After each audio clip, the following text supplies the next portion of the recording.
বৰ্তমান মোৰ লগত আছে ক্ৰছ কাৰেণ্টৰ ছিনিয়ৰ জাৰ্নেলিষ্ট, আমাৰ সকলোৰে মৰমৰ, সকলোৰে শ্ৰদ্ধা তথা সকলোৰে অতি প্ৰিয় দিলৱাৰ হুছেইন মজুমদাৰ দা। কেৱল আমাৰ লগ কৰাৰ কাৰণে আমবাৰীলৈ আহিছিল, আমি তেখেতৰ লগ পাইছোঁ, ভাল লাগিছে। দাদা কি ক'ব?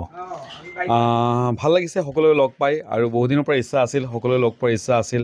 কাৰণ কি মোৰ যিটো ঘটনা ঘটি গ'ল তাৰ পাছত দেখা পোৱা গৈছে যে সকলোৱে মোক এইটো অঞ্চলৰ পৰা কোনো এজন লোকো চাগে বাদ পৰা নাই যিয়ে মোক সমৰ্থন কৰা নাই, যিয়ে মোৰ কাৰণে দোৱা কৰা নাই, যিয়ে মোক আশীৰ্বাদ দিয়া নাই।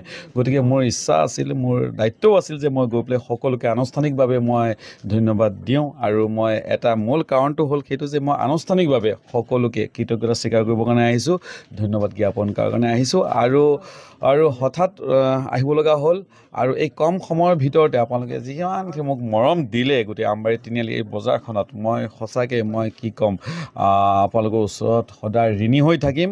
আৰু মই এটাই কথা ক'ব পাৰোঁ যে আপোনালোকে মোৰ ওপৰত যিখিনি আস্থা আৰু বিশ্বাস ৰাখিছে, মই পূৰ্বতকৈ দুগুণ উৎসাহেৰে কৰ্মোদ্যমেৰে মই মোৰ কামখিনি কৰি যাম, সাংগঠিকতা কৰি যাম। অ'কে, ধন্যবাদ। আৰু তেখেতৰ লগত আমি কিছু সময় আলোচনা কৰিছিলোঁ, আপোনালোকে নিশ্চয় ভিডিঅ' পাব, ভিডিঅ' কাইলৈ হয়তো আহিব পাৰে, গতিকে চাই থাকিব আমাৰ চেনেলটো।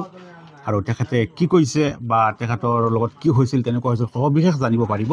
কেৱল আপোনালোকে কাইলৈৰ কাৰণে অপেক্ষা কৰি থাকক।